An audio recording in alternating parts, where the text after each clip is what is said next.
We have been here since 2010 when we acquired Airtel from Zain, and ever since this company has been able to roll out its network to the far and deep parts of Nigeria, launched 4G services ahead of competition, and is now all set to launch 5G services today from Lagos.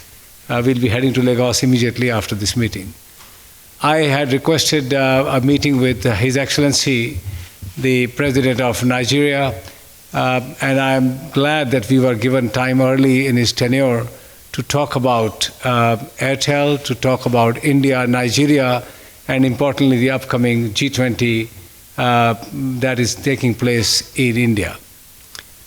All in all, we had a very productive, very warm meeting with His Excellency and the entire team of senior people. And I must say I'm deeply touched with the speed and clarity of mind that the President and his team have displayed within a very short period of time. One of the biggest problems for foreign investors in this country for many years has been lack of easy available of foreign exchange. We as foreign investors who have spent billions of dollars here do not mind paying whatever the market rate is. The market must decide.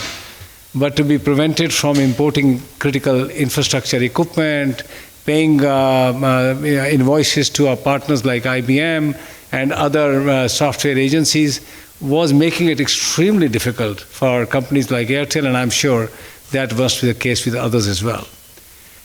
One of the key changes that His Excellency the President has made in the first few days of his tenure has been making Naira free float onto the market, letting the markets decide, as opposed to CBN's very convoluted structure of 4 or 5 exchange rates, which was very difficult to navigate for companies like ourselves and many others MNCs. As you've all seen, the Naira has devalued, but the worldwide markets have given a standing ovation to this move. And the dollar bonds have strengthened here in Nigeria, and generally there is an excitement in the investing and companies who are going to be coming to put up their bases here in Nigeria. We also discussed the larger agenda at G20. Honorable Prime Minister of India, Shri Narendra Modi, has taken upon himself to give tremendous amount of support to the agenda in Africa.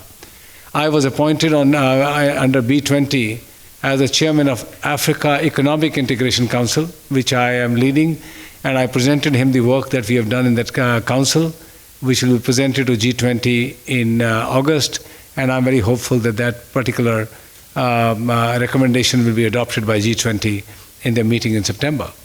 This will enable the African continent countries under AFCTA, the AFTA, and otherwise to trade between themselves in a more powerful way, in perhaps local currencies, ensuring that the duty advantages of trading within the continent are better, and this continent flourishes for its 1.5 billion and growing population as fast as they can. I also saw His President's deep commitment to removing poverty.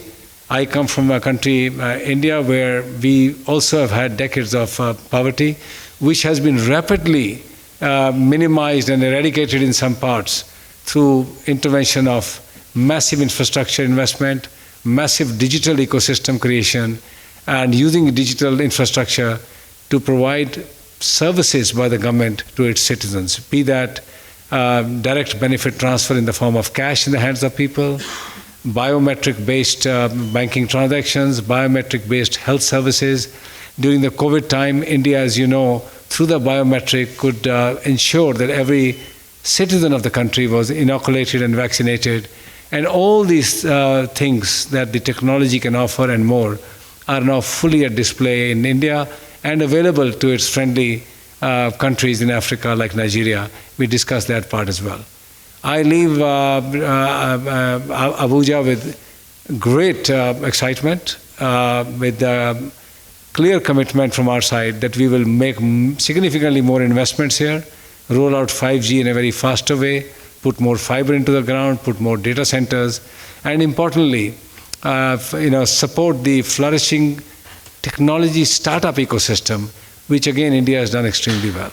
So I remain committed on behalf of Airtel and behalf of India.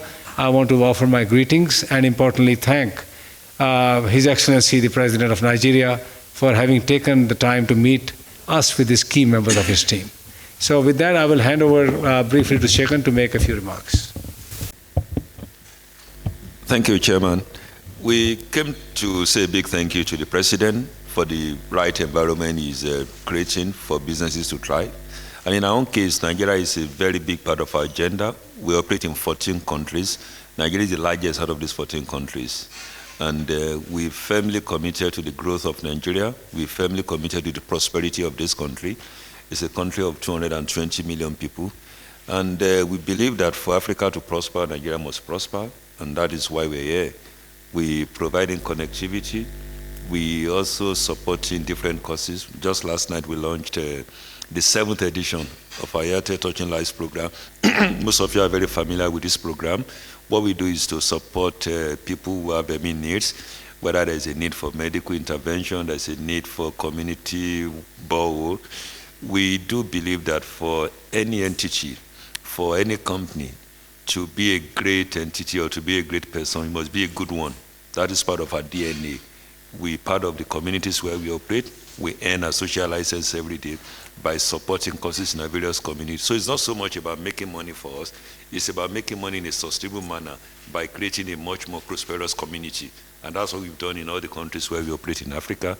And we came to just emphasize our commitment to this country, to His Excellency the President. And we're looking for ways of partnering the President in furthering the agenda of digitization of the country. And my chairman has explained to the President how within a generation, like a miracle is happening in India through the power of digitization, by combining the power of connectivity with that of digital identity and that of a mobile wallet. The three clear features have lifted so many millions out of poverty, creating a generation of prosperity for the largest country in Asia. And we just feel that thing can be transferred to the largest country in Africa.